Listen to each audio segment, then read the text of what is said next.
You need to make a dessert and have no time or fancy ingredients? This one's for you. You just need 2 ingredients, banana and chocolate. Let's start. Hi, I'm Marianne. I'm a French cook and I'm here to share my best recipes. Today we're in Provence. After 6 months in a home in Paris, it's so unbelievable to be here and the nature is so beautiful. I wanted to share it with you. Today we're making a not at all Provence recipe, which is banana and chocolate. So the ingredients, you're going to need banana and chocolate. If you want to go fancy and add some toppings, you could add coconut powder or even fleur de sel or simple sea salt. But these are really optional toppings. This recipe is really good just with banana and chocolate. So let's see how we do this recipe. So a very simple way to cut a banana in slices is to first open the banana, peel just one side, and then use the skin of the banana to hold it together. And then cut inside the skin.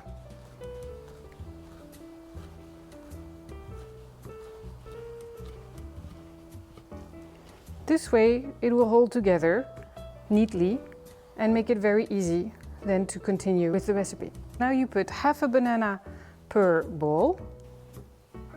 So you can do this, it's really pretty. If you're serving pancakes, very easily you can have a nice side of sliced bananas.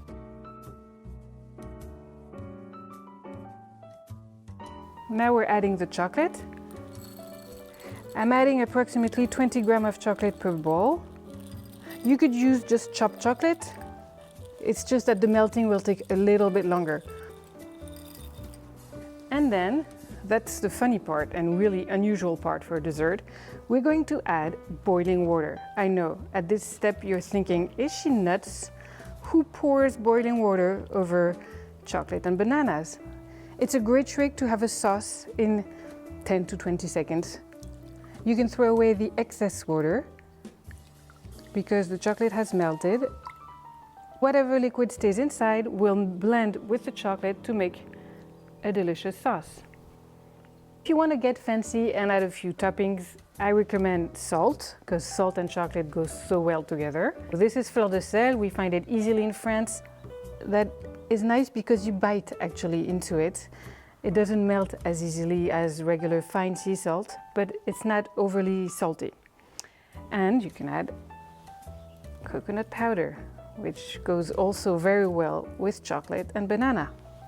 Here you go, a dessert ready in less than 5 minutes with 2 ingredients that usually we always have on hand, which are banana and chocolate. I would love to hear from you. Please let me know in the comments below if you have any questions or if the recipe worked for you. But for now, I say thank you so much for watching and I hope you have a nice day.